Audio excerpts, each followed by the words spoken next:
Yo, what's good, everybody? Welcome to Unfair Sports, where we take a pensive approach to the sports conversation. I'm your host, Jay. My co-host, Jimmy. We're going to be diving into all kinds of sports and entertainment while entertaining you while talking about sports. So make sure you rate us and review us and give us 5 stars. You don't think we deserve it? Let's go ahead and give us 5 anyway. Gifted. So on today's episode of Unfair, got a whole bunch of questions around here. Did Dallas choke? Did Philly choke? Portland choked. But what are they going to do next? And Tennessee, what exactly are the Titans now that they have Julio Jones? Make sure you hit us up on the Unfair fan line, 430-901-1906, and leave us a message and give us feedback on the show. We'd love to hear from the fans. You can give us your analysis. We will let you know if it's on point or if it's not. So give us your strongest opinions at 430-901-1906. Jam Master 3J, what's going on? What it do, baby? I just really love that Kawhi Leonard statement when he said that. I don't know why. It's silly.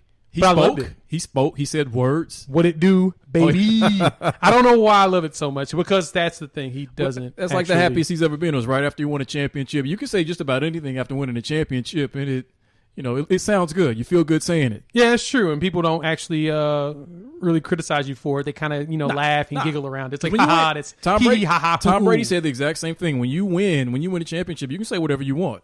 And what can anybody say to you? Nothing.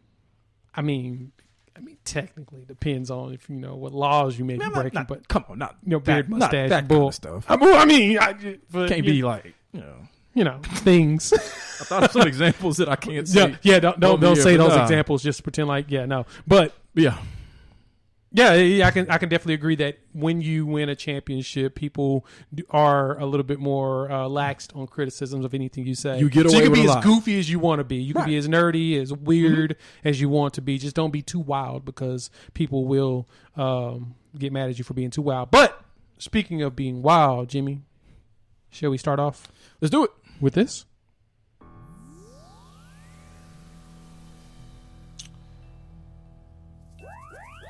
Boy, oh boy. The NBA playoffs this year, I got to give Matt props. Started off pretty solid. We got the elimination of the king. We have the emergence of young stars.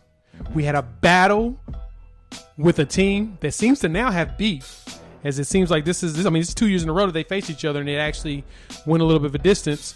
And we got a new MVP that will win MVP, just growing even more in front of us, even though he's technically 27 years old. But anyway, my point is the youth movement is still great. I did a video about it a few weeks ago, as well as on the pod. I excerpted it as a video and really talk about the young players and how we have no worries when it comes to the league this year. In the future, we really have a nice nucleus of players that have already risen to the top of the star to superstar spectrum that now we can be so excited about. And the good thing is that 4 of them are still in the playoffs right now? Yes. So it appears that we're gonna have a lot to really talk about over the next few years, and I'm just happy that the NBA is in a good place. We really need this, especially once a new TV deal comes in. We got to have a reason to truly tune in, and the talent is spread out. We've got, a new mix of teams moving into the second round, from Atlanta to Philadelphia. The Clippers have been there the last few years, but the Suns, wow, the Suns. Did you ever thought you'd say the Suns was going to be in the second round of the playoffs? No, you did not. You did not at all.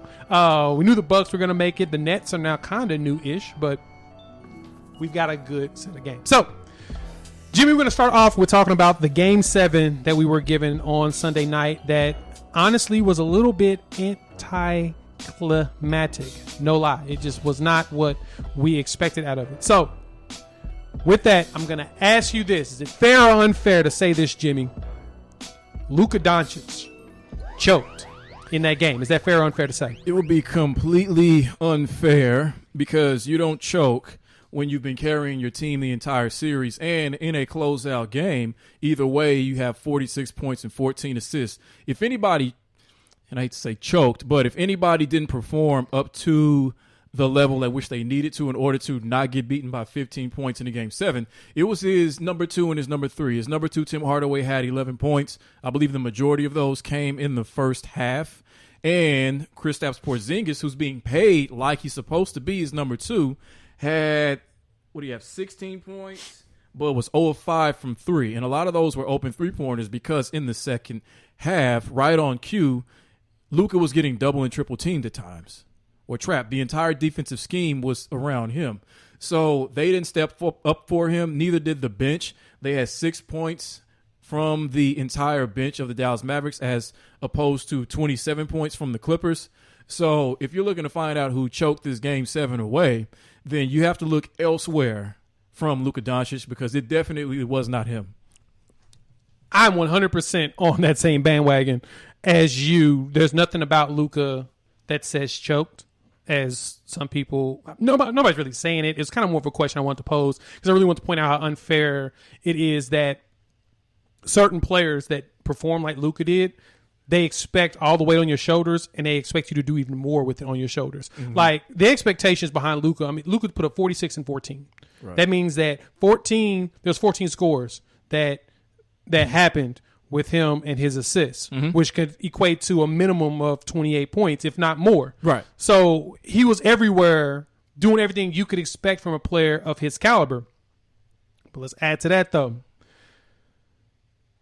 He has ascended himself to, I put it like this, he has basically signed up for the legendary plan. And let me explain what that means by the legendary plan. All right.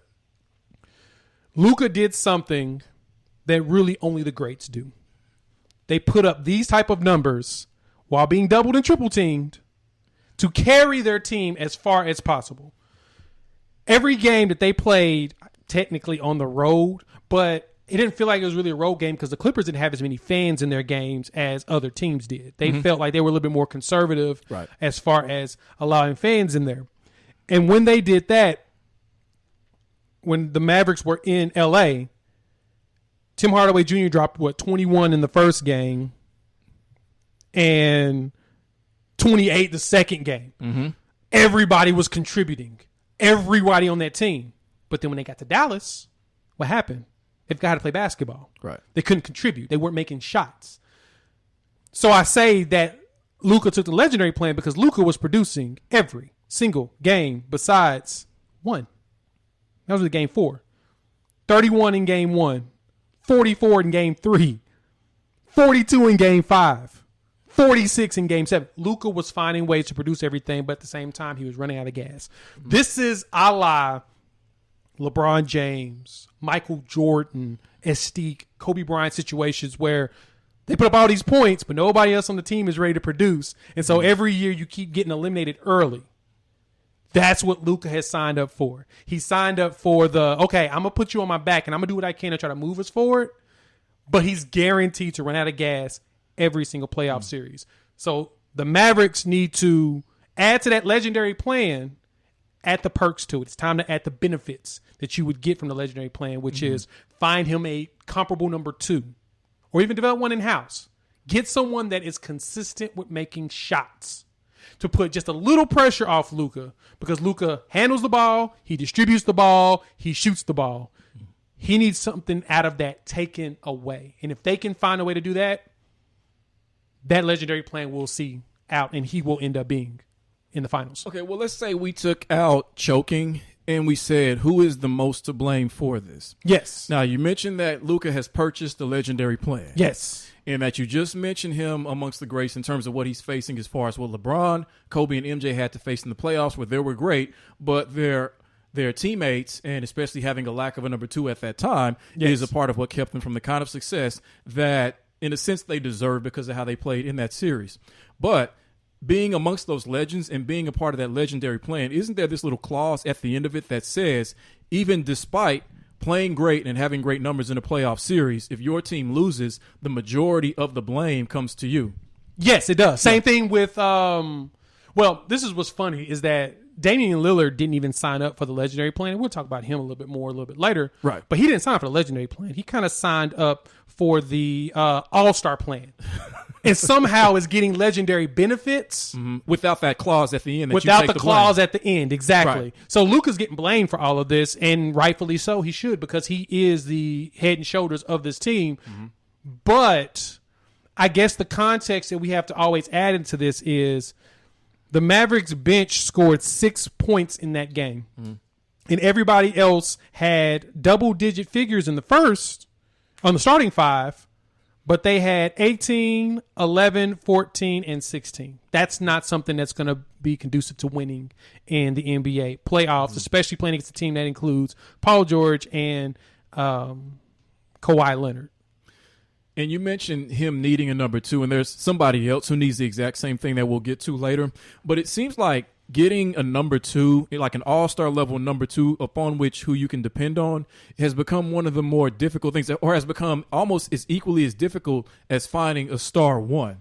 Yes. Because even nowadays, if you get that star 1, as hard as that is, whether it's through free agency or through the draft, then you got to work another however many years it takes to get an adequate number 2. See, Scottie Pippen ruined basketball for a lot of people because everybody saw, I guess you could say, he's the perfect example of what a number 2 is supposed to be. Yes. So everyone says, okay, how hard could it be? We don't want you to be a 1. We just want you to be an adequate 2. But what they forget is that Scottie Pippen is an all-time great player.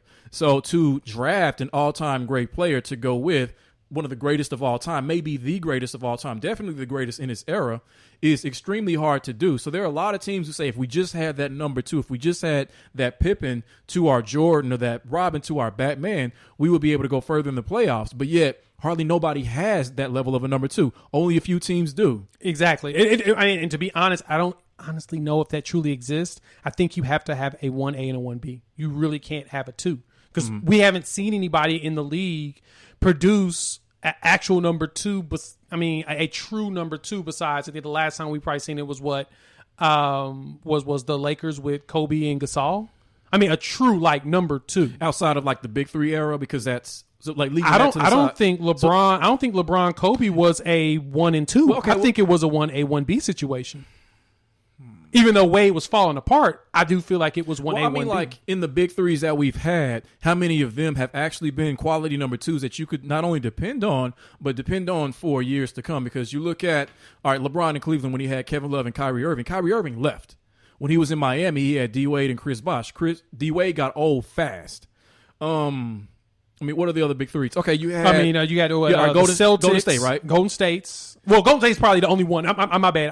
Now you mentioned it. State, Clay is the perfect number 2. Mm-hmm. But that's not even counting the Kevin Durant years, right? No, we can't count. Which somehow we don't include. There is no, because technically that's 1A, 1B with a that's right. number 2. Clay is that number 2. Yeah, I guess you technically would say. Yeah, because he doesn't require much, but he produces freaking crazy, and he knows that he's going to get his bread. He doesn't mind all other stuff. So yeah, that's a conversation for another day. Let's table that and make that a in-depth conversation. I need to do some research on that because I'm really curious about what those 1s and 2s do look like. That's a good one. But let me ask you this then. Is it fair or unfair to say, as we move more into this segment, into these teams, that the Clippers have a chance to upset the Utah Jazz?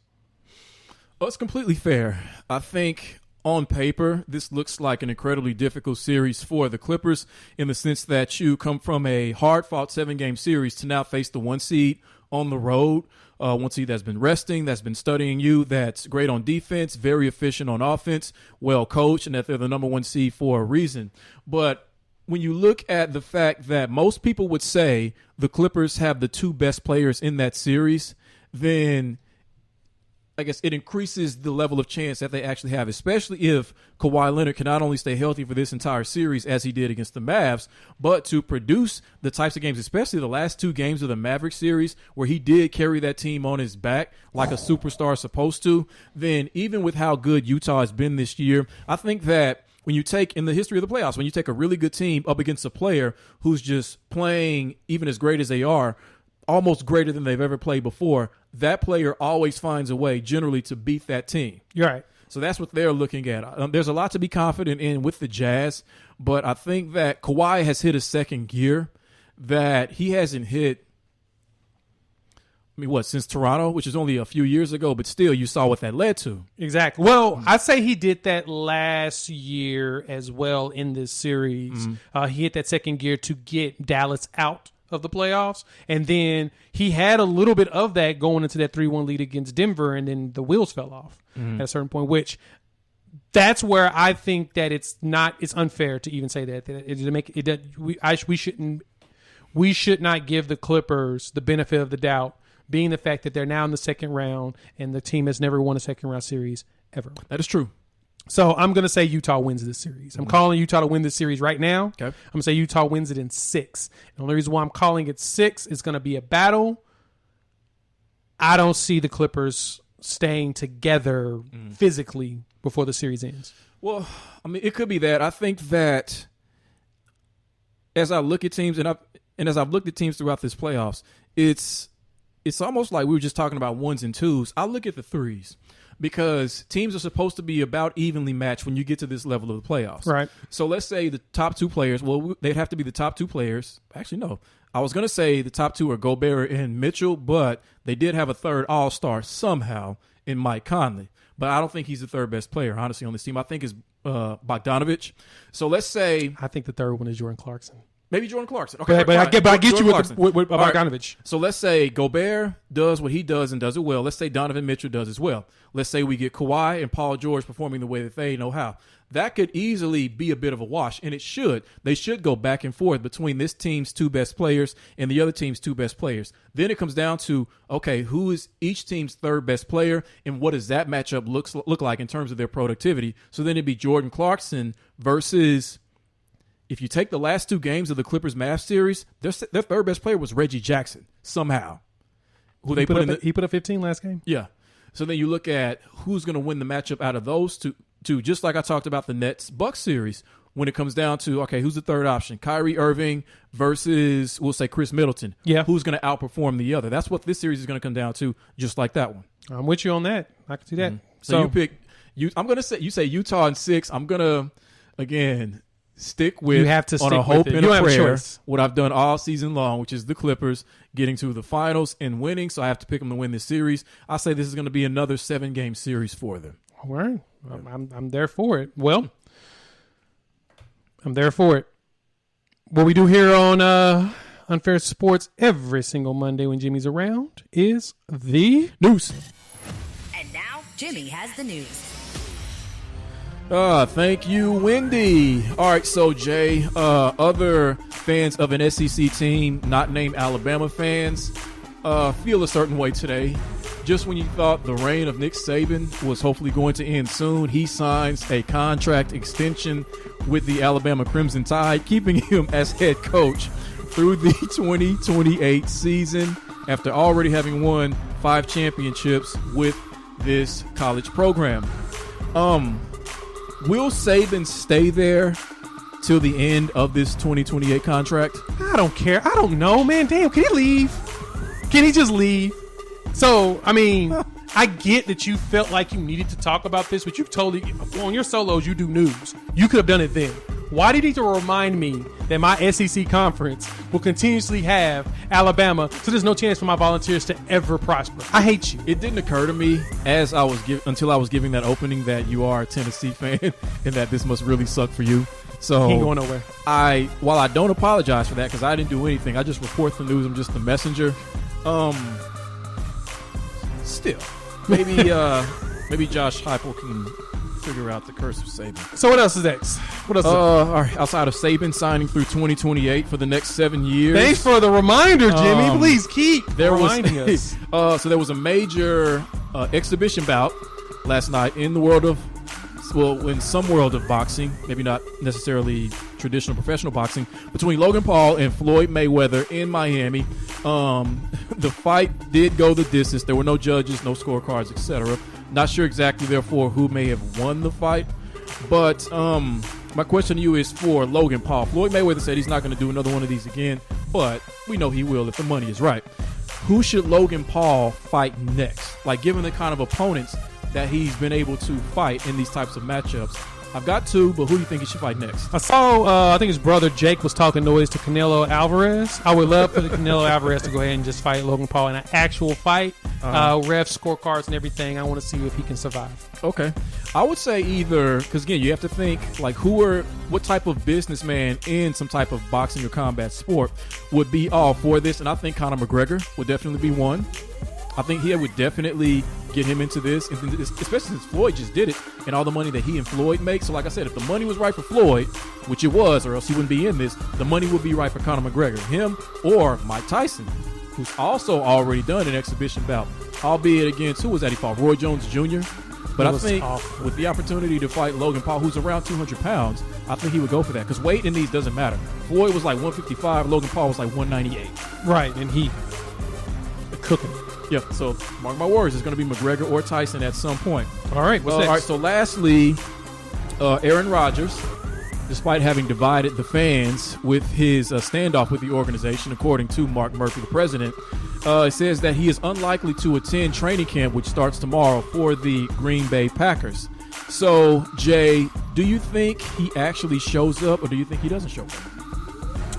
I don't think that he shows, and he's just going to be fined every day for like $38,000 a day for not being there, and he's just going to accept it. He's made so much money, and at a certain point, he's going to go ahead and just write them a check, and he's going to walk away from the game. I'm kidding, but I don't think he's going to show up. And he's, as much as he's going to try to muscle his way through this, he's not going to win this. The team has zero obligation to get rid of him. They have zero purpose of getting rid of him. Why would they send him to a team and watch him basically win a Super Bowl? Right.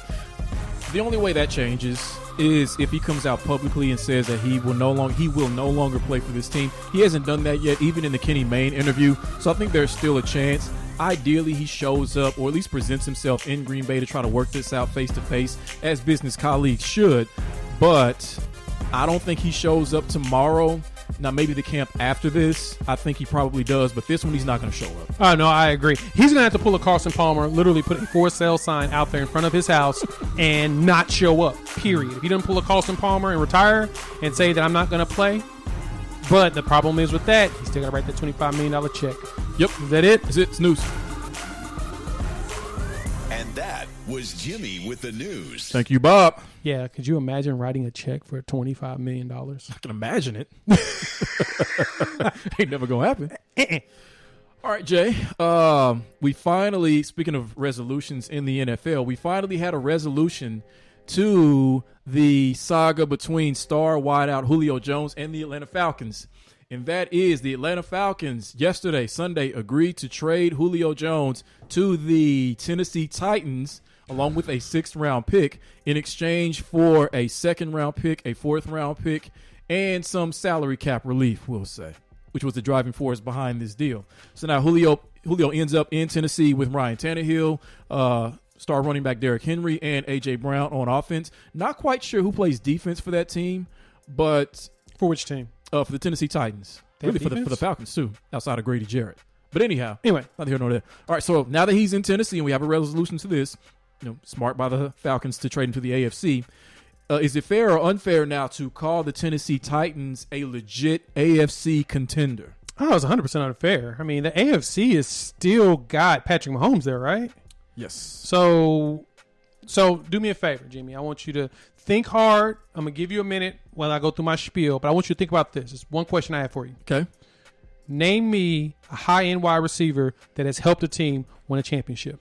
So I'll let you think about that. So as I'm going through this and pondering with this trade, I don't see them any more of a contender than they already were. They were the exact same team. Well, for the most part, they probably added a few other pieces, but now you have A.J. Brown with Julio Jones and with Derrick Henry in the back, but their quarterback is still Ryan Tannehill. And Ryan Tannehill is very serviceable for what he does, but teams were quick to expose him later on in the playoffs and limiting him from what he's able to truly do, which is if you stop Derrick Henry and force him to throw the ball constantly, then what?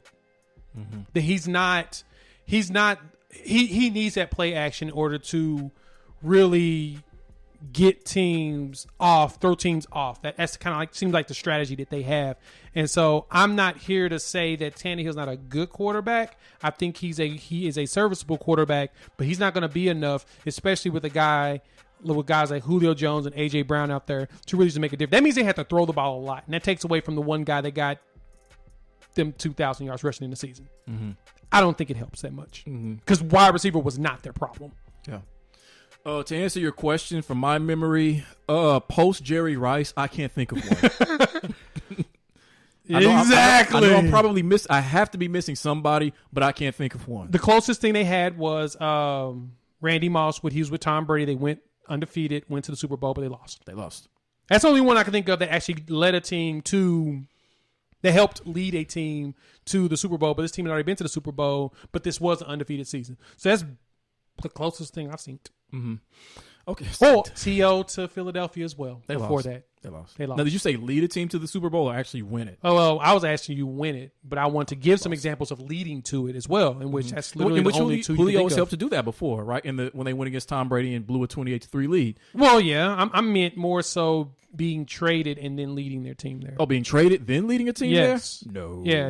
That's what I'm saying. Like, so we're shifting these wide receivers around. They don't really do much to get you really move the needle like that. Here's the thing. To be an AFC contender, quote unquote, you have to be, I would say, amongst the top 3, top 4 teams in the AFC. So when you look at the Tennessee roster, as good as they now look on offense, if you look at Julio like prime Julio, instead of injured with a hamstring through most of last season, Julio. Right. Then they're still, honestly, probably not better than the Kansas City Chiefs, the Baltimore Ravens, the Buffalo Bills, and the Cleveland Browns, who might actually be the second best team, or at least have the second best roster in the AFC. So that puts them at about 5 or 6, which is good. You can make the playoffs. You can actually make the second round of the playoffs. But to beat those teams, especially since they're struggling to have a legitimate pass rusher, a legitimate, dominant linebacker, and I'm not sure exactly. I think they have one guy in the secondary who's elite, maybe 2, but I can't think of who they are. That's not going to be enough to overcome these teams unless your plan is to score 40 points a game and just outscore them. So, no, as much as I would love to say, because I'm a Julio fan, I like A.J. Brown, really like Derrick Henry, even Ryan Tannehill, from what he was in Miami to what he's been able to do in Tennessee so far, which includes one AFC championship, albeit they aren't a contender quite yet. They're going to win their division, but they're not a contender. I'm with you on that. And so, looking at this, Julio now being gone from Atlanta, cap-wise, we were talking about this pre-production, and I forgot to just go to over the cap and look at the number. Right. They have ways that you can look at predictions or whatnot. Pretty awesome. So, trade post June 1, Julio Jones, dead money is only $7.7 million with $15 million in savings. His cap number this year is $23 million. Right. So, that's a good thing for Atlanta, of course, now that they can actually pay their rookies, which obviously means they did a horrible job managing their salary cap. If they weren't able to sign rookies because of that. But at the same time, remember, Julio Jones has gotten like 4 contract extensions, I believe. I mean, maybe a little hyperbole there, but I do think that he's got an extension every year since he's been there because everybody else keeps getting extensions. Like every time a wide receiver gets an extension, Julio Jones gets a restructure. And I know you hate that. There's one thing that I have a high end disdain for is that if you sign a contract that's worth 3 years, coming back that year 1 and saying you want another extension. Year 1. Okay. Yeah, and that's it. That's fair. If you're at year 2, knowing you're negotiating to year 3, that's no biggie. But if you just sign the contract in that same year, you're like, hey, I need to renegotiate this again. It's like, what? Wait, what? Word? But yeah, it feels like every year they were restructuring and redoing his deal to make sure that he's the highest paid guy or whatnot. Right. That's what it's felt like. So it's like, okay, that's kind of what we do. I don't know. So anyway, with that, looking at this move, is there? I guess the question I have to ask behind that is like, is A.J. Brown like the best recruiter in the NFL? Well, I mean, who else has he recruited besides Julio Jones? Well, I mean, that's really it. That's really it.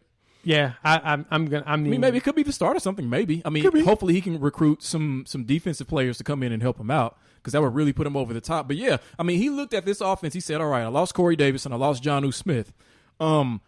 Not only do I not want to get double covered, but I don't want to always have to constantly face the number 1 cornerback." And this is something that he mentioned. He was talking about this. He said, with me and Julio out there, in terms of the number 1 cornerback, they're going to have to, we're not going to I'm not going to always face the number one cornerback. Sometime it'll be the number two. And whoever of us faces the number two cornerback is going to eat all day long, is basically what he was saying. So he was already thinking about having to face the number one cornerback for every team 17 games this season, including the playoffs if they get there. I mean, of course, he's supposed to because he's freaking A.J. Brown. He had a ridiculous last 2 seasons. Last year was just unreal how he emerged. So, yeah, he's definitely going to see that. But him being younger than Julio being older, I think that's going to truly help because this is going to probably, if anything, help Julio's career more than it is AJ's, in my opinion, because Julio's older, AJ's younger. More of the pressure is still going to be on AJ, and Julio's going to be able to do some things and actually hopefully catch a touchdown in the red zone. I mean, that's what I was thinking, the exact same thing.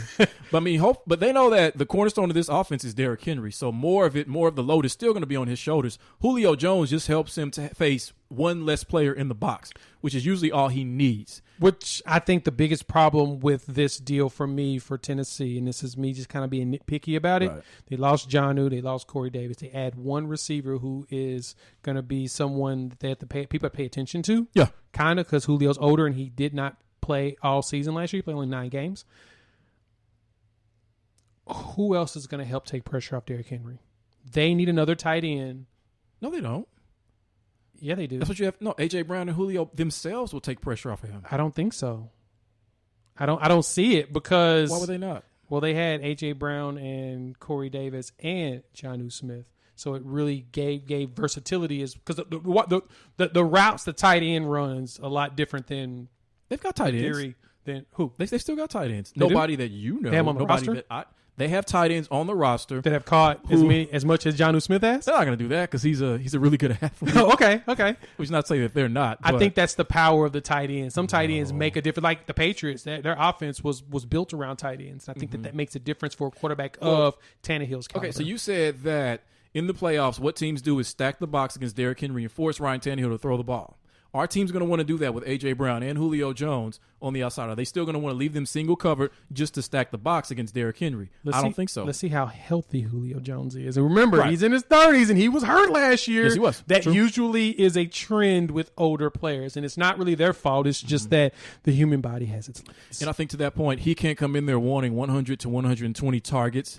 That's the biggest one. Yes, yes. He has to be okay with being a 2. Being catching 60 catches this year. Yes. If he's okay with getting 60, I do think they have a good chance, but Julio likes his money. And you got to make it worth it for him. So the Portland Trailblazers were, of course, eliminated by the Denver Nuggets, even with the heroics of Dame Lillard putting up absurd numbers like he seems to always do. And as I mentioned before, he definitely bought the All-Star package and ascended into legendary status without having the asterisk that you mentioned on there being blamed, because it seems like there's not much Dame slander, and it's more so he needs help. And that's the same thing with Luka. And that's the same point to make with Luka is that Luka needs help. Dame needs help. Teams need help. And everybody needs that number 2, or they need a 1A and a 1B type scenario. Right. So, Jimmy, we are now here at the spot where the Portland Trailblazers are at the house chilling just like us, and they need to make a determining factor. They need to make a decision now and decide if they want to build around Dame Lillard heavily or potentially trade him. And I'm going to talk about the trading portion, which I'm going to tell everybody why that doesn't make any sense on their part. But let's ask this question, Jimmy. Okay. Is it fair or unfair to say that the Portland Trailblazers' job for this new head coach, as the head coach is gone, is a bad job?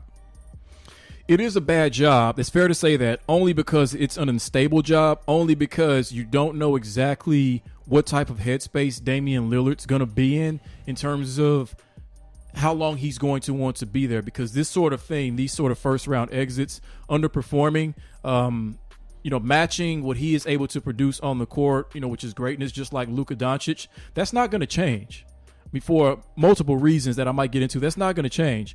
So I can't coach a team, and I don't know exactly how committed the star player is, especially in the era in the NBA of not only player mobility but forced player mobility. Right. Where if a player, once they wear out of town, they can find a way out of town. So in that sense, I think that it is a bad job, not because it's a bad team, not at all. They're a playoff team, but it's not a job you can be comfortable in, because your success as a coach and therefore your reputation is going to be tied to not only having your star there, but how happy they are, how well it seems as though you communicate with that star. So if Dame is already sending cryptic tweets, not saying, but wanting to say what he, I guess in a sense, doesn't want to say. He wants you to figure it out for yourself, I guess, or he just doesn't want to say it outright. That's not a good sign in terms of how committed he is to this organization. So like Jason Kidd, I would withdraw my name from consideration for that job too. Which is fascinating that Jason Kidd would withdraw his name from that. I think here's my thing with when it comes to the trade. Yes, there are players that have gone out with the trade me because I want to leave type scenario.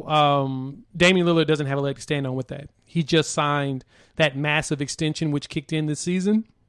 He's got 4 years under his belt. He ain't going nowhere. Portland will keep him and basically say, okay, if you don't want to play, you don't have to, but we're not going to get rid of you because here's the other problem. If they trade Damian Lillard, where are they going to send him that would actually be beneficial for them? They can't send him to the Lakers because they have no assets. Can't send him to the Clippers. They don't have any assets. So and then what about Golden State?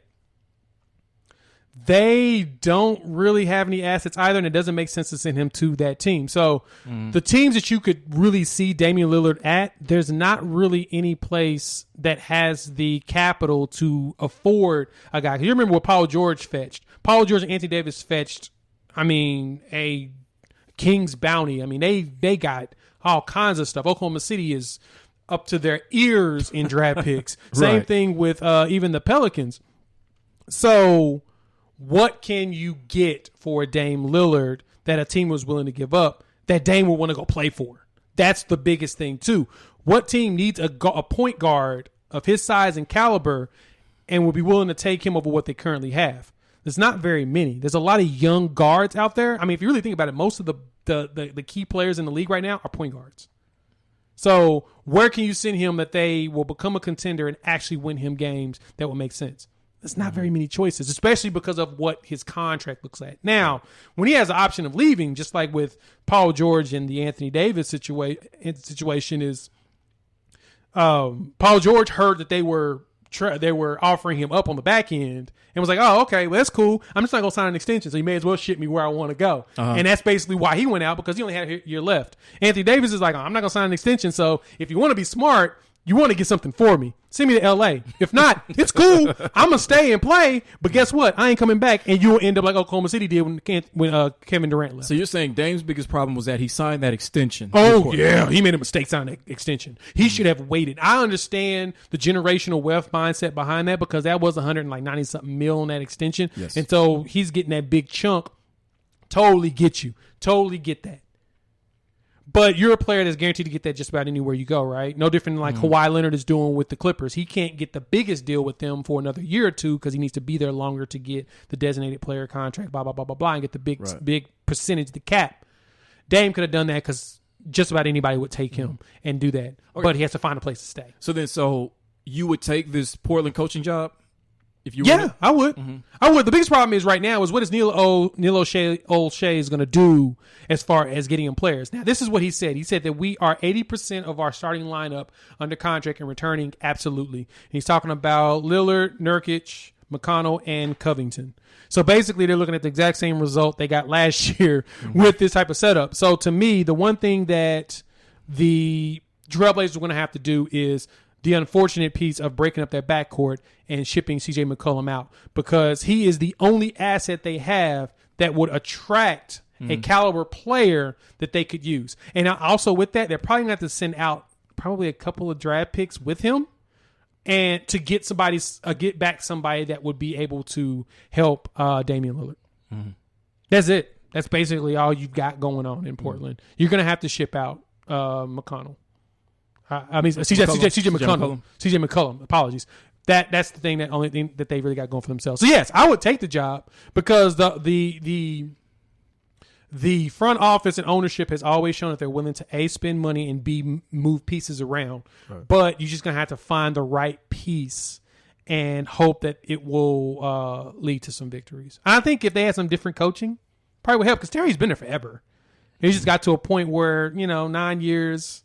This is about the best that your coaching style and your coaching philosophy just like Brad do. Stevens. At a certain point, the players don't hear you the same. It's always the same stuff because we're all creatures of habit. Right. And because we're creatures of habit at this point, it's probably a better idea for them to get somebody to give them a new voice, new perspective, and possibly even a new work ethic. Don't know. Do you think that Portland's gonna? Who do you think Portland should trade to help this man out? I mean, I agree with you. I would say that honestly, anybody on the roster outside of Dame Lillard can be included in a deal. Not that I would want to do that. Not that I don't like those players, because I think they do have some good quality players around him. It's just that this formation of teams versus what you're going to face in the West is not going to be good enough in order to beat the upper echelon of teams. Clearly, now they have that one Western Conference Finals appearance. I think that was a couple of seasons ago, wasn't it? Yep. Against Golden State, who probably swept them in that series. They did. They beat them 4-0. Yeah. So it's almost like the running joke is that ever since Dame eliminated the Thunder, the Portland Trailblazers and the Thunder have won the exact same amount of playoff games. And that was what, in 2017 when he eliminated the Thunder? They've both won the exact same amount of playoff games in that space. Yeah. 3. Yeah. So, I mean, as a coach, when I take a job, I want to be comfortable. I want to be secure, especially if I'm a first-time coach and I really want to get this right, or else I'm not going to get another opportunity outside of this. I want to know that the star is committed. And taking a job like Portland, where it is so difficult to not only get free agents, but you're never going to get, as long as you have a Dame Lillard, you're never going to get a top 5 draft pick, top 10 draft pick. And a lot of times in most drafts, you only get about 5 or 6 players who can come in and make an immediate impact and do so for the foreseeable future. Everyone outside of that generally tends to be more in the role player type mode, right? Which is, it's not bad. It's just that it won't elevate you above where you want to go.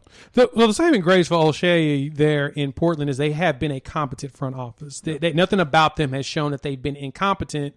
I mean, CJ McCollum has been really good. He's just not an all-star caliber player. He's just really good at his job. You got to find a way to either ship him out or, you got to ship him out in order to get somebody else. Right. That's really all you got left. Oh, man. As Jimmy laughs. We're going to wrap this up, put a little bit of a bow on it, and ask a question, Jimmy. The Philadelphia 76ers took an L in the first game of the second round matchup that I honestly did not expect. And it has sold me on the notion of this. So, Jimmy, is it fair or unfair to say that Trae Young is starbound? Finally, and I say finally, we haven't had to wait very long. This is his 3rd season. But finally, the world is getting to see and accept that he is and should be a superstar in this league. No, superstar. What? That's a little far-fetched there, guy. Yeah. After those Madison Square Garden performances and taking out Philadelphia 76ers, and they may very well win this series, he's a superstar. If he gets this team to the conference finals against the Bucks or the Nets. So, yeah. And I'm telling you why this is happening, because, yes, we know his game is, in a sense, patterned after Steph Curry. Right, in that game, I mean, you see what you can do with that type of a game. Steph's already done in multiple championships, unanimous MVP. That's about the ceiling as far as what Trae Young's going to be able to do.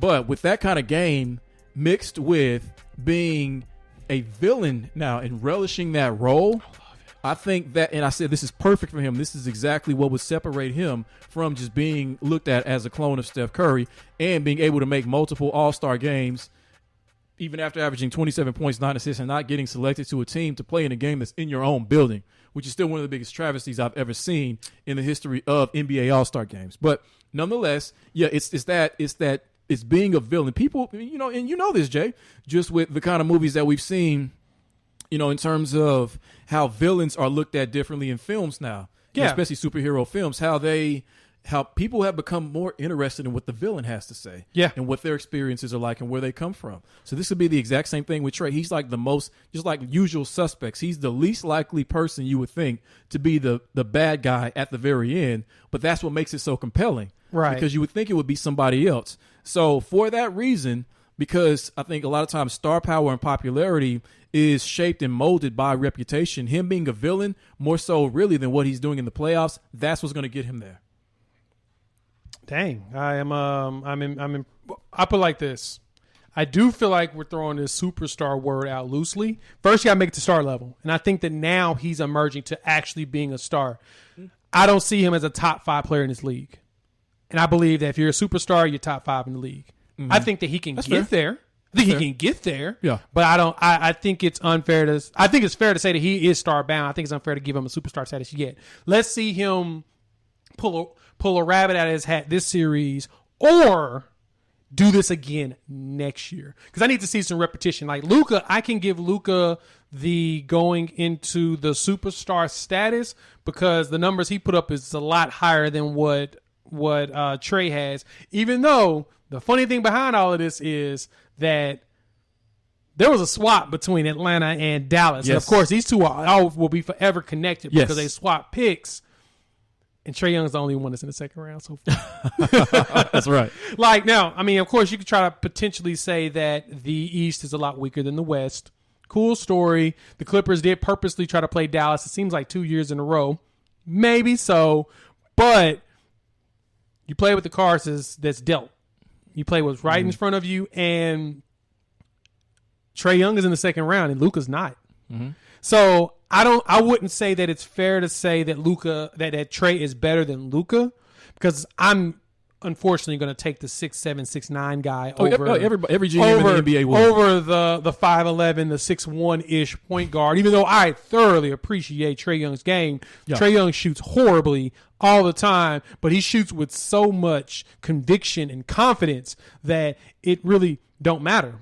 Because you still have to respect it. And I guess that's where the Steph Curry piece of it is. Steph Curry can have a really bad game, but you still got to respect the shot, because if he makes one, he's going to make two, he makes three, he's going to make four, he's going to make five, and it's not going to stop. Right. With Trae Young, it's the exact same way, especially with him pulling up from the logo on a regular basis, and teams are like, we probably should defend that. And I know this discussion has been Trae Young centric, but how impressed are you with the team around him, with how they've been playing? Like Bogdanovich, Collins, Capella. I mean, they look... Nate McMillan took over for this team. They look really well coached.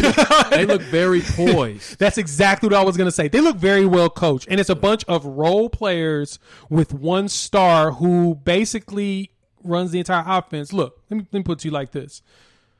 The Atlanta Hawks starting lineup, are you ready? Were all negative plus minus. Trae was a negative and plus minus. Really? Yes. He was negative 11. Capello's negative 4. Solomon Hill was negative 10. And then Collins was a negative 12 in this game. Okay, so Embiid had 39 points, assists, 10 rebounds. How did they win this game? How did they have the lead that they had throughout the majority of this game? They opened the game up just blazing. They weren't missing anything to start the game, and that's what you need in order to win this series. So I'm going to say this in this prediction for the series. I don't see Atlanta winning this series. I think Atlanta's going to give us a great fight, but there is a very small chance that this team shoots lights out like it did in this last game. Very slim chance that they continuously shoot this lights out. I don't know if I can buy in on Atlanta yet. I would love to buy in on Atlanta, but this team is also based in Georgia. And the thing that I've learned about teams that are based in Georgia is that they have a tendency of floundering or disappearing or just jizzing off the best. The best situations that they have. This is not something that I can be sold upon until I see them prove no different than the Clippers. But the exact same way about the Clippers going into the Western Conference Finals. They've never made it past the second round, so I can't be sold on it. With this Atlanta team, they have a tendency of doing really well and then just falling off. No different than the Hawks. The last time they made it to the Eastern Conference Finals, they got swept. Yeah. So I struggle with putting my faith in teams that have not proven anything to me yet. At least those that have proven to me that they have more of a tendency of fumbling the bag than they do actually securing it. Well, by that same note, what makes you so confident in the 76ers? Like, what has this version of the 76ers ever done to convince anybody? Their team has won a championship in the last 100 years. Okay. No, the 76ers haven't done anything super drastic to basically fumble the bag. I put it like that. Like give me something that they've done that was a bag fumble. Like, I mean, you had this and then all of a sudden you fell apart. Because you remember the Eagles won a Super Bowl a couple years ago beating the GOAT. So I feel like that energy around Philadelphia isn't that, oh, we're going to get there and then drop. So it's more to do with the city than it does to do with the I feel like teams. it's that because, I mean, that's what Georgia teams do. They have a tendency of having everything that they're supposed to have and then just disappearing. I mean, they took a hell of a shot from this 76ers team because think about this. You got 20 and 10 from Tobias Harris. I already mentioned 39 points, 9 rebounds, 4 assists, and some blocks from Embiid. Simmons was perfect from the field, 7 of 7, had 17 points, 10 assists, and Seth Curry had 21, 5 of 9 from 3. That's a hell of a shot to take, even though you get out to a big lead, but still able to maintain it when that team counterpunches who's supposed to beat you. They almost lost it, though. That fourth quarter was almost textbook Georgia, wasn't it?